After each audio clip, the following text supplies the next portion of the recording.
Muy buena noche, equipo, ¿cómo estamos? Espero que se encuentren muy bien. Les habla su servidor Enoxio de la comunidad y del programa educativo integral PUMI Academy. Estoy muy emocionado hoy de recibir en nuestro, digamos, Zoom de esta noche educativa a la doctora Chano Elizabeth, una doctora a la vez una amiga mía que es a la vez una profesora porque me ha enseñado cuando, bueno, estaba aquí en Cuba, me enseñó muchísimo y durante todo ese momento nos mantuvimos en contacto y hoy tenemos el placer de recibirla en este espacio donde estaremos hablando de una enfermedad, ¿verdad? Muy importante por su incidencia, por su prevalencia o en términos sencillos por su frecuencia, ¿verdad? Esta enfermedad y obviamente hoy estaremos en torno a este tema donde vamos a aprender qué es la diabetes mellitus, cuáles son los síntomas y signos, los factores de riesgo, ¿verdad? Las complicaciones, así como las medidas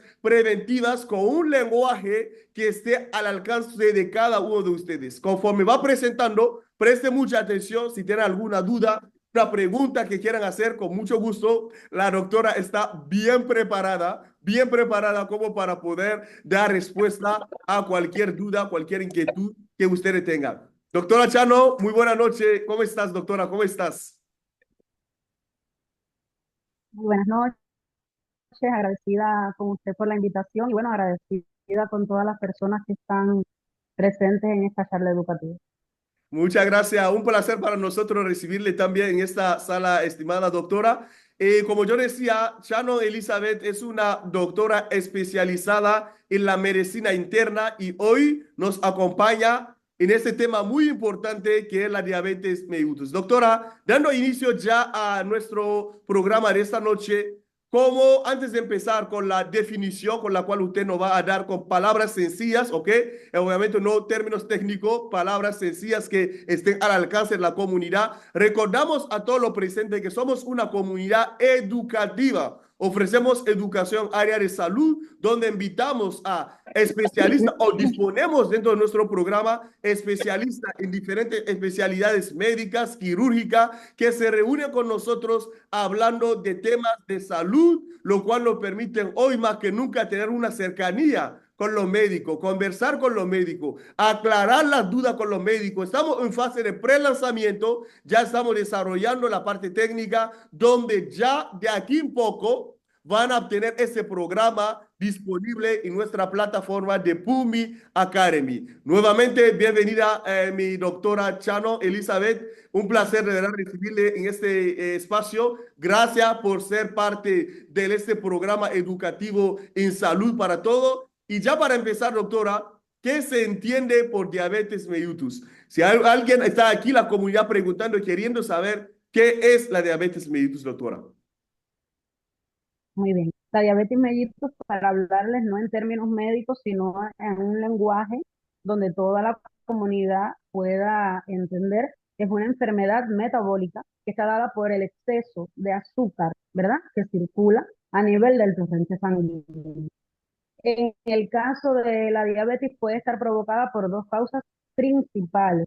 La primera es por una deficiencia pancreática, donde la misma no secreta la cantidad de insulina adecuada a nivel de los islotes beta, de las células beta de los islotes del Langerhans, que es el lugar específico donde se secreta la insulina. Esa causa generalmente, como decíamos, es autoinmune, es una causa genética, hereditaria, que generalmente la diabetes que vemos en pacientes jóvenes, sobre todo en niños. También tenemos la otra causa, que es cuando aumenta la resistencia a la insulina. Y de ahí entonces que viene la clasificación de la diabetes, porque la diabetes es una enfermedad que se clasifica de diferentes maneras y que de diferentes grupos poblacionales pudieran sufrir. Díganse niños, díganse ancianos, díganse mujeres embarazadas o díganse personas que vienen con alguna malformación genética o alguna enfermedad genética y la trae también como consecuencia de ese tipo de enfermedad. En el caso de la diabetes, que estábamos hablando de la diabetes tipo 1, que es cuando hay una deficiencia en la producción de insulina a nivel del páncreas. Generalmente esta es la que antes le decían insulino dependiente, pero ese término ya está en desuso, ya que hay pacientes que tienen otros tipos de diabetes que tienen indicación de insulina. Entonces ya la diabetes, ya comenzar, ya que estamos hablando de concepto, que no exista error de concepto, evitar que haya error de concepto y ya sacar de lo que son los términos, lo que es la diabetes, insulino dependiente y no insulino dependiente. En el caso de la diabetes tipo 1 hay última, un último tipo de diabetes que está descrito, que es la diabetes tipo LADA, que es la que es diabetes autoinmune latente en el adulto, que generalmente se diagnostica en edades tardías de la vida, muchos pacientes ancianos generalmente o mayores, y luego esto nos percolada, ya que hay una deficiencia del páncreas para producir insulina, pero que no lo hace de una forma total, sino que lo va haciendo de una forma gradual, parcial, lenta y progresiva. Por eso esos pacientes generalmente no debutan en cetoacidosis, que es la principal complicación que tiene la diabetes tipo 1.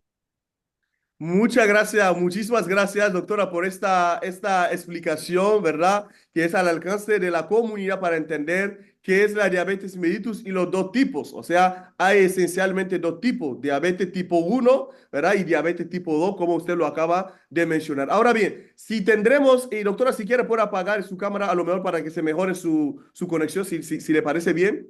Si tenemos que hablar cuáles son los No, Fran, factores de riesgo, está bien si prefieren así. ¿Cuáles son los factores de riesgo de la diabetes mellitus? Es decir, ¿cuáles son los factores que incrementa el riesgo de que una persona padezca de la diabetes mellitus? Esencialmente la tipo 2.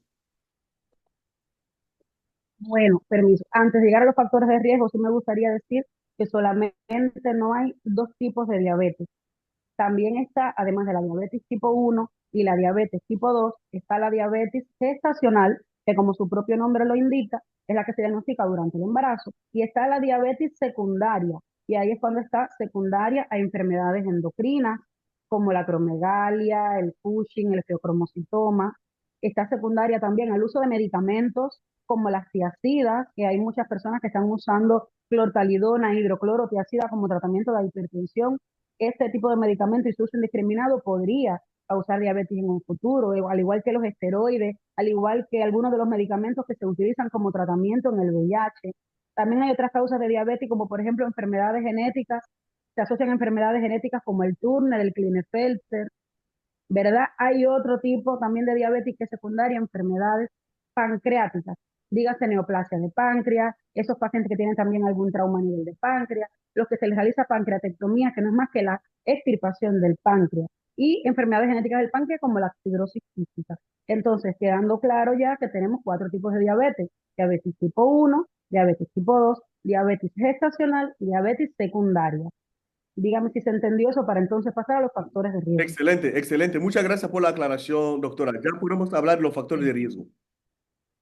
Sí, en el caso de los factores de riesgo, podemos tener factores de riesgo que son modificables y no modificables. Al igual que el día que hablábamos de hipertensión, se clasifican igual en modificables y no modificables. En el caso de modificables, lo que es la parte genética pesa mucho por las enfermedades que estábamos hablando ahorita que pudieran relacionarse como una de las causas de diabetes. También tenemos el factor hereditario, cuando tenemos padres, por ejemplo, padres, abuelos, con antecedentes de diabetes. Eso también pesa mucho. Lo que es sobre todo la edad también es frecuente, porque ya vimos que podemos tener, la edad es un factor de riesgo para cualquier tipo de diabetes, porque estamos viendo que hay personas que debutan a edades tempranas de la vida y otros que debutan en edades más tardías de la vida. También tenemos como factor de riesgo, por ejemplo, todo lo que tiene que ver con los antecedentes obstétricos. Por ejemplo, si yo soy una persona que al momento de mi nacimiento fui bajo peso, tengo riesgo de ser diabético en un futuro. O si en el caso de mi madre tuvo, por ejemplo, diagnóstico de diabetes gestacional, tengo riesgo de padecer esa enfermedad en un futuro. O por ejemplo, en el caso de las madres que tienen hijos macrosómicos, por ejemplo, macrofetos que pesan más de 4 kilos en el momento del nacimiento. También eso es importante. Tenemos también factores de riesgo modificables, como es el caso de las dislipidemias. Estos pacientes que generalmente manejan cifras elevadas de colesterol, de triglicéridos, también los pacientes obesos, los pacientes con sedentarismo, ¿verdad? Los pacientes que consumen dietas ricas en grasa, en azúcar, en sal, también. También se habla de la hipertensión arterial como un factor de riesgo de la diabetes mellitus. Se dice que son enfermedades que siempre van de la mano. Por tanto, todo paciente hipertenso tenemos que también sabemos que son dos enfermedades que también tienen factores de riesgo en común. Por tanto, controlando los factores de riesgo de la hipertensión arterial o controlando la hipertensión arterial propiamente dicha, podemos evitar en un futuro una posible diabetes mellitus. También tenemos como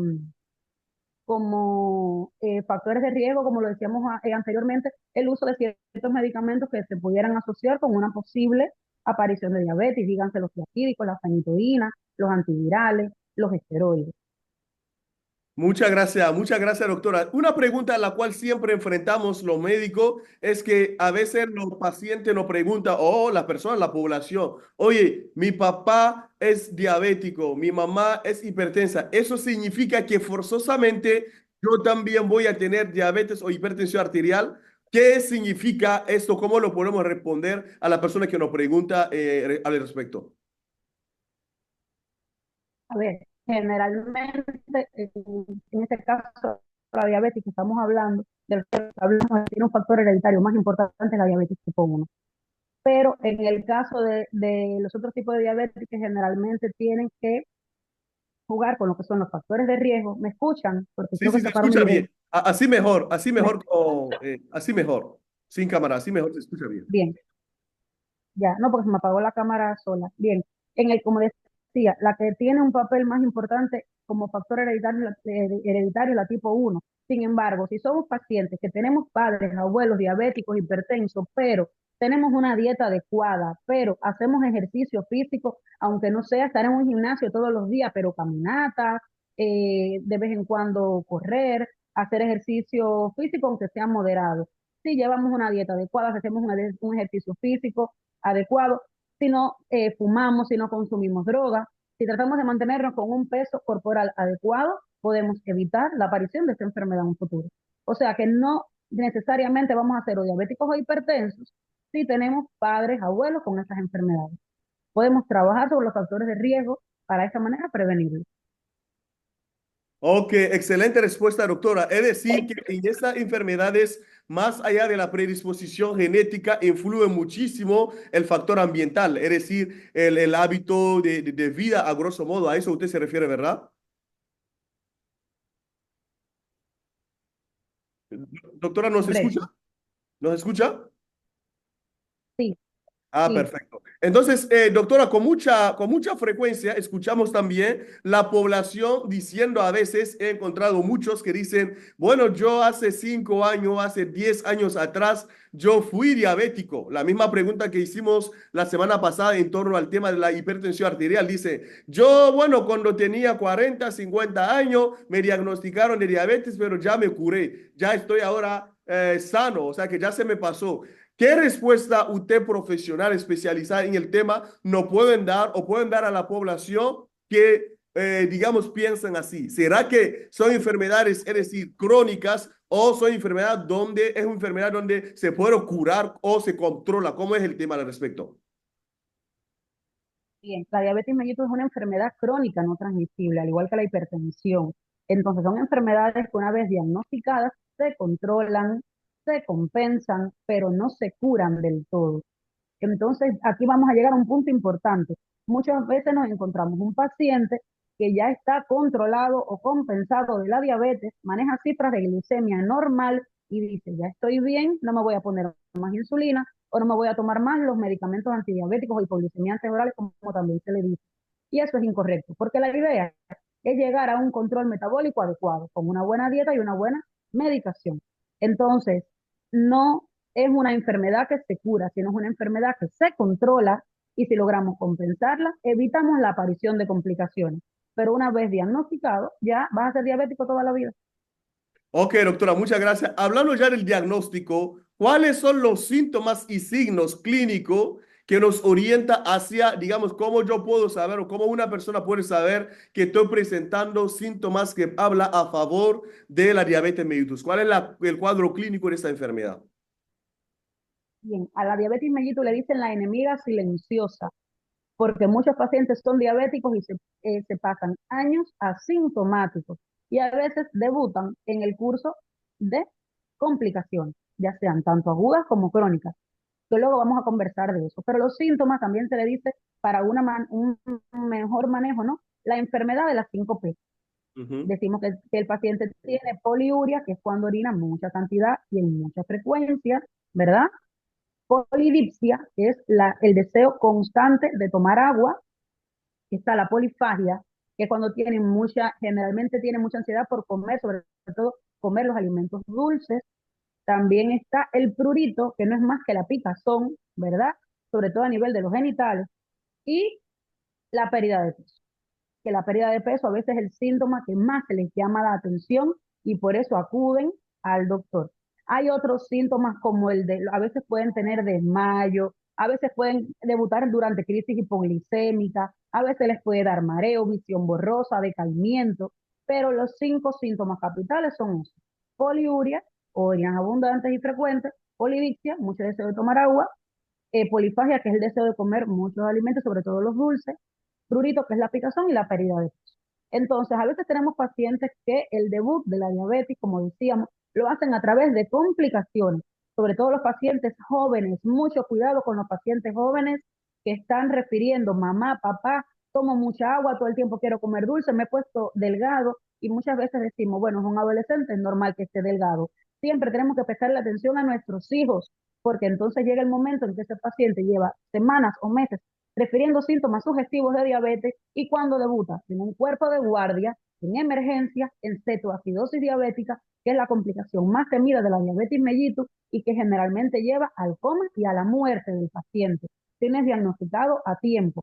Hay otras complicaciones como las hipoglicemias y el coma hipoglicémico, la acidosis láctica, las enfermedades cerebrovasculares como la trombosis cerebral, sobre todo los infartos lacunares, que son tan frecuentes en el diabético, pero también puede haber infarto del miocardio. Y muy importante hacer un señalamiento: que los pacientes diabéticos hacen infarto silente, o sea, asintomático. A veces el paciente debuta a raíz de un cuadro coronario agudo, que no tuvo ningún tipo de sintomatología de dolor precordial. Lo que tuvo generalmente fue náuseas, vómitos, y diagnosticamos un infarto en este tipo de paciente y ahí nos damos cuenta que ese paciente es diabético. Entonces, ya lo dije, asintomático o con el cuadro clínico específico o en la presencia de complicaciones, es como el paciente diabético puede debutar. Interesante respuesta, doctora. Es decir, una persona, digamos, con la diabetes puede ir desde un cuadro asintomático como la hipertensión arterial, sin presentar algunos síntomas específicos que nos oriente, puede ir presentando este cuadro clínico que usted resumió en 5P, ¿verdad? Y con otros elementos también como visión borrosa, algunas manifestaciones, vamos a decir, sensitivas, ¿verdad? Y todo lo demás, hasta debutar con las complicaciones. Entonces, o sea, para evitar la ocurrencia de esas complicaciones que realmente son las que más comprometen la vida del paciente, ante estos síntomas o incluso una persona que no tiene síntomas, ¿cuál es la recomendación que usted como especialista le da a la comunidad ante estos síntomas o para una persona que incluso tenga factores de riesgo para poder diagnosticar a tiempo y hacer el tratamiento? ¿Qué recomendación usted como profesional se lo da? Bueno, en primer lugar, como usted bien decía, trabajar sobre los factores de riesgo en la población que generalmente es obesa, que es sedentaria, que tiene antecedentes de padres, de abuelos diabéticos; también en la población hipertensa. Lo primero es trabajar sobre los factores de riesgo, incitando lo que es el ejercicio físico y la dieta adecuada. Eso es lo principal. Lo otro, estos pacientes que son hipertensos, hacerle por lo menos cada 6 meses un chequeo de glicemia en ayunas, porque con 2 glicemias en ayunas, en presencia de síntomas, podemos perfectamente diagnosticar una diabetes mellitus sin necesidad de llegar a las complicaciones. También los pacientes que ya son diabéticos, tratar de por lo menos con los médicos del consultorio, de la atención primaria, con los internistas o clínicos, como también se le dice, poder tener un chequeo trimestral o semestral, donde le podamos hacer sobre todo el control de lo que es el colesterol, los triglicéridos y por supuesto la glicemia, para ver qué tan compensado está este paciente y de esta manera prevenir la aparición de complicaciones.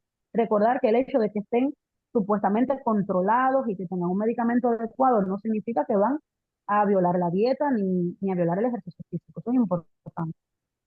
Muchas gracias, doctora. Muchas gracias. Hay una pregunta muy frecuente que a veces los pacientes se hacen respecto a las enfermedades crónicas y bueno, en este caso, especialmente en cuanto a la diabetes mellitus. Hay personas que me han preguntado: oye, doctor Enoch, a mí me diagnosticaron de diabetes tipo 2 y también mi vecina lo diagnosticaron luego mismo, pero a ella le indicaron medicamentos y a mí todavía no. Entonces, una vez establecido el diagnóstico de diabetes, siempre hay que empezar con el tratamiento medicamentoso, o es que hay momentos que lo que se indica, se orienta es, digamos, todo lo que es el cambio del estilo de vida, todo lo relacionado a los factores de riesgo, como usted lo mencionó, o es que en todos los casos hay que empezar con el tratamiento medicamentoso, ya sea los fármacos o la insulina como tal.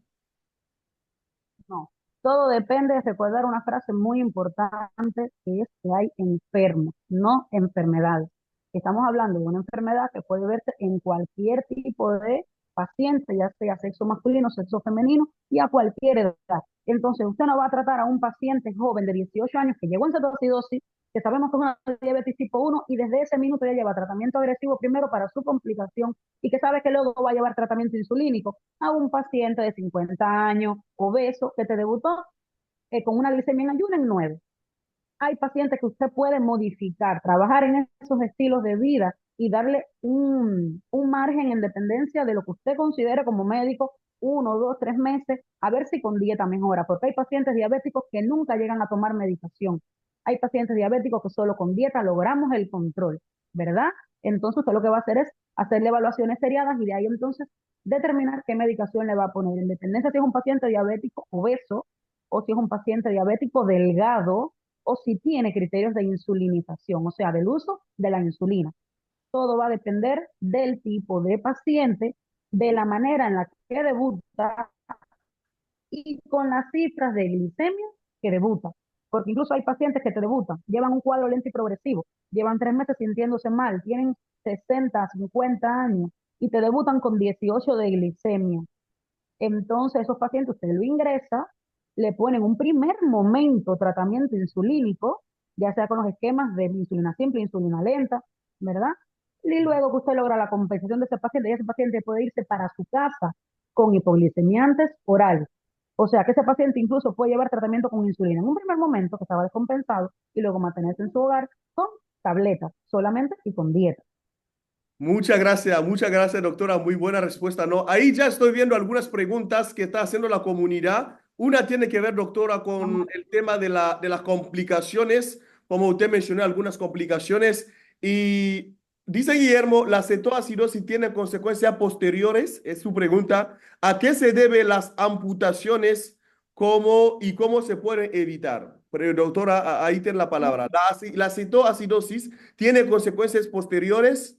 ¿A qué se deben las amputaciones y cómo se pueden evitar? Muy bien. En el caso de la cetoacidosis, recordar que es la manera generalmente en la cual debutan los pacientes jóvenes con una diabetes tipo 1, ¿verdad? Entonces, esa es la manera en la que debutan. Se tratan y luego ese paciente se sigue tratando de por vida con tratamiento insulínico. Estas consecuencias no va a, o sea, este tipo de situación no va a tener consecuencias si ese paciente se mantiene compensado. Hay pacientes que debutan en cetoacidosis, usted lo compensa, lo saca de la gravedad, lo pasa a tratamiento insulínico, generalmente con insulina simple, lenta o con ambas en el hogar, porque es tratamiento insulínico de por vida y generalmente más nunca tienen complicación. Pero también puede ocurrir que ese paciente tenga tratamiento insulínico, pasa como por ejemplo que suspende el tratamiento por déficit en farmacia o por indisciplina o por cualquier tipo de situación X que tenga el paciente y puede este cuadro de cetoacidosis repetirle, pero no significa que un paciente que tuvo cetoacidosis va a tener otro tipo de cuadro similar si se mantiene compensado. Ah, si Muy se buena descompensa, le respuesta. puede repetir. Gracias, doctora. Aquí hay un elemento muy importante que yo quiero un poco abundar sobre lo que menciona la doctora en cuanto a los síntomas. Recuerde que puede ir desde un cuadro asintomático, ¿verdad? Con un cuadro clínico de los 5P que nos mencionó la doctora, hasta debutar con complicaciones en el peor de los casos. La doctora mencionó algunas también, cuadros que puede presentar como visión borrosa y también, como lo mencionó, manifestaciones, vamos a decir, sensitivas. El paciente puede tener parestesia, eso se lo comento como neurólogo. Es frecuente que en nuestro servicio ver personas que te dicen, oye, doctor, yo tengo calambre en la mano, en los pies. Muchas veces cuando ve el paciente que tiene estas manifestaciones sensitivas distales a nivel de la mano, a nivel de los pies, hay que descartar y hay que descartar la posibilidad de diabetes mellitus, ¿ok? Que es una de las complicaciones que tiene que ver, como la doctora lo mencionó, tiene que ver con manifestaciones cardiopatías, ¿verdad? digamos, retinopatías o trastornos de la visión, diabético, por supuesto, ¿verdad? Cardiopatía, digamos, nefropatía diabética, entre otras complicaciones. Y otras son las neuropatías periféricas que hacen que afectan los nervios y por ahí la manifestación que presenta el paciente y que hacen que los pacientes con el tiempo pierden la sensibilidad. Es muy frecuente ver, la doctora, si usted puede abundar sobre este tema, es frecuente ver el paciente perder la sensibilidad y hasta tener lesión sangrando y no saber que está sangrando. ¿O que no saber? Es muy frecuente ver que ya está sangrando con lesiones y no saber. Doctora, ¿qué nos puede decir un poco al respecto? Ya que hay una persona que ha preguntado sobre el tema de las amputaciones, ¿cómo se puede evitar? Obviamente Sí. trabajando sobre un diagnóstico precoz lo antes posible, pero antes evitando los factores de riesgo, trabajando sobre los factores de riesgo, iniciar el tratamiento lo antes posible para lo que lo lleva y cumplir con el tratamiento. Obviamente eso realmente retrasa la ocurrencia de las complicaciones. No sé, si doctora, si usted está de acuerdo conmigo. Estoy totalmente de acuerdo. Además, añadir que en el caso de las amputaciones, esto ocurre mucho en el diabético, al igual que el prediabético, como una complicación crónica, que es la insuficiencia vascular periférica. Entonces, la pregunta de la persona, ¿no? Que me dice que cómo prevenir las amputaciones. Bueno, con la educación diabetológica. Eso eh, se basa en lo siguiente. Por ejemplo, los pacientes diabéticos deben evitar utilizar zapatos apretados, deben cortarse las uñas redondas, no cuadradas, para evitar lo que se le dicen las uñas encarnadas. Deben evitar andar en chancletas porque cualquier objeto que pueda lesionar los miembros las extremidades de los pacientes diabéticos, dígase un pincho, cualquier objeto que esté contaminado, puede hacer una celulitis y de ahí crecer, crecer, crecer y poder provocarle cualquier tipo de gangrena, cualquier tipo de infección grave. Otra cosa importante, en el caso de los pacientes diabéticos que, como bien decía el doctor Enoch, que se empiezan a sentir calambres, picazón, dolor, ya sea en miembros superiores, pero sobre todo en miembros inferiores, deben acudir rápidamente al angiólogo, porque ahí está la neuropatía periférica, que es otra de las complicaciones crónicas, ¿verdad? Donde estos doctores, los angiólogos, les ponen tratamiento, ya sea con diosmina, ya sea con pentoxicilina, ya sea con aspirina, y él de esta manera mejorará la circulación en este tipo de pacientes. Importante, si tienen alguna lesión, por pequeña que sea, no dejen de ir al médico, porque en ocasiones lo que ocurre es que esperan a que esa lesión avance y cuando se vienen a dar cuenta, estamos con una gangrena que ya pierden el miembro. Y entonces son cosas que se pueden evitar, sobre todo con la educación diabetológica. Una cosa importante, el diabético tiene que ir al podólogo cada 6 meses, por lo menos cada 3 o 6 meses, para que ese podólogo les realice las limpiezas adecuadas, le pique, le corte las uñas como es correcto, ¿verdad? Son cosas importantes que tiene que saber el diabético, además de la dieta y todo lo que estábamos hablando hace un rato. Muchas gracias, doctora. Aquí tenemos la doctora, la pregunta, perdón, de Luis Carlos Gutiérrez, que dice, ¿el Alzheimer es un tipo de diabetes? No. El Alzheimer es una enfermedad, estimado, no es del rango de la, vamos a decir, de endocrinología, no tiene que ver con el tema de diabetes mellitus, tiene que ver con nuestra especialidad en neurología. Es una enfermedad neurodegenerativa. Digamos, si quieren, después yo puedo presentar una charla para informarles de qué es, para que ustedes se lleven la información. Pero sepa que es una enfermedad neurodegenerativa crónica, ¿verdad? Donde ahí hay unas pérdidas neuronales que se traducen clínicamente por una pérdida de la función cognitiva y también de la memoria. A su momento voy a tomar un tiempo para explicarle un poco el tema que tendré con mucho gusto el placer de compartir con ustedes. Mientras tanto, pueden seguir haciendo preguntas. Yo veo a Claudia diciendo, doctor, yo digo la doctora Claudia. La Claudia dice, doctor, ¿a qué se refiere los médicos cuando dicen que el paciente es prediabético? Doctora, tiene la palabra. ¿Qué es un prediabético? Bien, primero para hablar de prediabetes tenemos que conocer los criterios para el diagnóstico de una diabetes mellitus, donde se habla de 4 criterios importantes. Y ahí mismo le voy a dar paso también a otra pregunta que estoy viendo en el chat. El primer criterio es que tenemos que tener dos glicemias en ayuna por encima de 7 milimol por litro. El segundo criterio es que tenemos que tener una glicemia postprandial luego de 2 horas de darle al paciente las soluciones glucosadas por encima de 11,1 milimol por litro. La tercera es que tenemos que tener un paciente con una glicemia al azar por encima de 11,1 milimol por litro y en presencia de síntomas. Y por último, una hemoglobina glicosilada por encima de 6,5%, que ya respondiendo a la pregunta que viene a continuación, la hemoglobina glicosilada no habla de síntomas de diabetes, sino que habla que ese paciente que usted está diagnosticando te puede dar una evolución retrospectiva y decirte que, por ejemplo, en 3 meses o quizás más, ese paciente ya tenía síntomas de diabetes o tenía ya el diagnóstico de diabetes y a lo mejor estaba sintomático. ¿Queda clara esa primera parte? Sí, sí, se quedó claro, claro, doctora.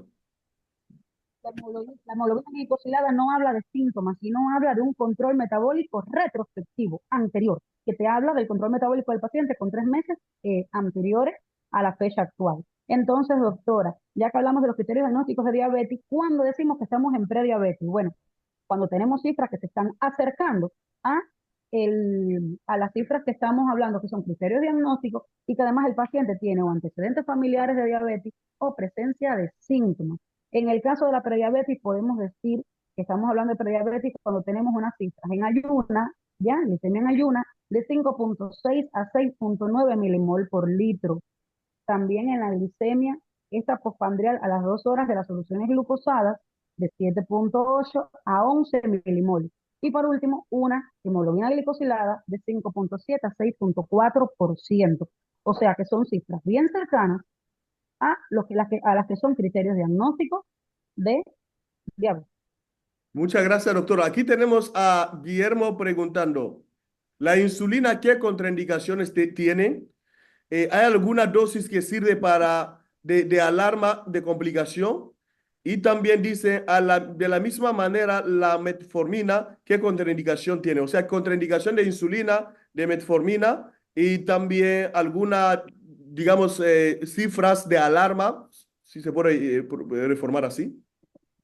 Bueno, bien. La insulina en la diabetes hasta el momento no ha tenido ningún tipo de contraindicación. También todo depende del tipo de diabetes que tenga el paciente, pero al final todos estos pacientes tienen criterios de insulinización, ¿verdad? Al final muchos pacientes, por no decir el 80-90%, terminan usando la insulina, ¿verdad? Ahora, ¿qué contraindicaciones tiene la insulina en el paciente diabético? Cuando el paciente presenta crisis hipoglicémica. Eso es importante. La insulina tiene un cálculo, tanto la lenta como la rápida, ¿verdad? La simple. Tiene su cálculo en dependencia del paciente, en dependencia del estado en el que está. Si está en un estado de gravedad, ¿verdad? O si está en un estado de una descompensación de su patología de base y ver con qué está descompensado. Pero generalmente su contraindicación absoluta es cuando tenemos pacientes en hipoglicemia. Eso es importante porque puede, por supuesto, prolongar y empeorar el cuadro hipoglicémico. La segunda pregunta no la entiendo. Eh, ¿Hay la, alguna dosis que sirve de alarma? O sea, No entiendo o esa sea, de pregunta. esas cifras que usted estuvo manejando o mencionando, ¿cuál es una cifra que podemos considerar como una cifra de alarma? O sea, cuando sube la glicemia, para decirlo de esta forma, ¿cuándo podemos decir que es algo Ah, alarmante? bueno, generalmente lo primero que tienen que saber es con qué cifra el paciente diabético se mantiene controlado para entonces de ahí saber cuándo está las cifras que pueden ser alarma. En el caso del paciente diabético en ayuna, debe tener una glicemia en ayuna alrededor de los 8 milimol por litro, ¿ya? Y Ujú. postprandial debe estar alrededor de los 10 milimol por litro. Generalmente, cuando comienzan a elevarse esas cifras, ya sean ayuna o en postprandial, podemos empezar a preocuparnos. Cifras alarmantes de glicemia, de 15 hacia arriba. Son las cifras realmente alarmantes de glicemia, de 15 Muchas gracias. hacia arriba. Y tener en Sí, cuenta que eso cifras hacia tiene arriba. que ver con la individualidad de cada, valga la redundancia, de cada paciente, porque puede haber pacientes que manejan cifras muy elevadas y estar asintomático, obviamente sigue siendo alarmante, es decir, que pero clínicamente sigue siendo asintomático, pero también podemos ver pacientes con cifras menos elevadas que presentan los síntomas, alguna complicación. Es decir, que como bien dice la doctora, eso tiene que ver también con cada, digamos, paciente de manera personalizada. Pero ante cualquier síntoma y signo, no esperar a que lleguemos a cifras alarmantes para poder tomar las medidas que la doctora mencionó con anterioridad. En cuanto a la pregunta, como bien lo mencionó la doctora, la insulina, en primer lugar, recuerda al principio, se mencionó de que esta insulina, ok, vamos a decir que es una análoga, ¿verdad? De algo que ya tenemos en el organismo, ¿ok? Tenemos células, ¿ok? De beta a nivel pancreático que se encarga de secretar esta insulina. Ahora, cuando hay diabetes como tal, hay un déficit en la producción de esta, digamos, esta hormona, esta sustancia, o hay una resistencia periférica porque tiene mucha grasa, entonces tu organismo no consume esta glucosa, entonces hacen que haya un déficit, ya sea de la producción o un déficit de uso de la glucosa. Por eso, entonces, es una sustancia bastante, vamos a decir, que no tiene prácticamente una contraindicación, a no ser que la persona sea diabético, manejando cifras bajas de la glucosa, como bien lo mencionó la doctora. La siguiente pregunta de Col Luis. ¿La diabetes es curable con medicamentos, doctor? Yo creo que a esa pregunta ya se respondió. Es una enfermedad crónica con la cual, de la cual se puede controlar, se puede compensar, pero no es una enfermedad curable como tal, pero se puede controlar, se puede compensar siempre y cuando se actúe sobre los factores de riesgo y también se medica según la dosis que llevan cada persona, cada paciente en función, obviamente, de su evolución. Recuerde que eso es en función de cada paciente. No porque tu vecino maneja esta dosis, tú también lo la debes manejar. No, es atendiendo a varios factores que el médico evalúa y obviamente te pone el tratamiento que te corresponde. ¿Listo? Dice Walter Díaz. El hígado se regenera, tengo entendido. La piel de igual manera. El páncreas, es la pregunta. Si se puede regenerar, ¿será que se elimine la diabetes mellitus? ¿Qué hay de los usos de los alternativos? Gracias y bendiciones. Doctora, ¿qué nos dice al respecto? Mira, en el caso de los productos alternativos se está hablando, sobre todo se está abogando mucho con la medicina natural y tradicional, pero no, vuelvo y repito, la diabetes es una enfermedad crónica, no transmisible. Que los medicamentos, los productos alternativos te ayudarán a controlarla, a mantener cifras de glicemia perfectas, pero no te va a desaparecer la diabetes del organismo. Entonces, el páncreas no es como el hígado que usted, como por decir, saca una parte y se regenera. En el caso del páncreas no es así. Y en este caso tendríamos que hablar de algún trasplante pancreático o algo así, pero es lo que les estoy explicando. También la diabetes tiene una base genética importante y todo depende del tipo de paciente y el tipo de diabetes que tenga. Porque estamos hablando que hay a nivel del páncreas, en el caso de la diabetes tipo 1 o la diabetes tipo LABA, que es la autoinmune latente del adulto, que hay un déficit de producción de insulina por el páncreas. Estamos hablando de los otros tipos de diabetes que son secundarios a tipo de medicamentos, secundarios a pancreatopatía, secundarios a cualquier enfermedad endocrina, o otros que también, o otro tipo de diabetes que también ocurre como resultado de la resistencia a la insulina. Y no estamos hablando ahí de un páncreas defectuoso, ¿verdad? Estamos hablando de una resistencia periférica a la insulina y en otros casos estamos hablando de diabetes secundaria, a uso de medicamentos, a enfermedades genéticas, a enfermedades pancreáticas o a enfermedades endocrinas, sobre todo a nivel de hipófisis. O sea que el páncreas no es el único órgano que está involucrado en la diabetes. No sé si Muchas gracias. si me hago entender. Ya, ok, sí, sí, doctora, se entendió muy bien. Yo no veo más preguntas, todo parece indicar que se quedó claro. Recuerdo que estamos conectados con la doctora Chano Elizabeth, especialista en medicina interna, educadora en salud del programa Salud para Todo de PUBMI Academy. Recuerde que somos una comunidad eminentemente educativa en área de salud, donde disponemos de especialistas en diferentes especialidades. La semana pasada estuvimos con la cardióloga en torno al tema de la hipertensión arterial. Hoy nos acompañó la doctora Elizabeth Chano sobre el tema de la diabetes mellitus, del cual hemos aprendido muchísimo. Yo veo alguna pregunta aquí. Dice Guillermo respecto a la metformina, gracias. Al reemplazar el azúcar, ¿cuál recomienda? O sea que hay algún tipo de azúcar que usted recomienda. Dice Andrés, ¿cómo se puede cuidar el páncreas y no tener diabetes? El espíritu. La El problema es que lo que decimos, hay cosas que no son controlables, que no son controlables desde el punto de vista médico, como es el factor genético. Usted puede ser una persona que se cuida, que tiene una dieta adecuada, pero tiene un factor genético tan importante que resulta siendo diabético, sobre todo tipo 1, ¿me entiende? Porque tiene también un factor hereditario importante.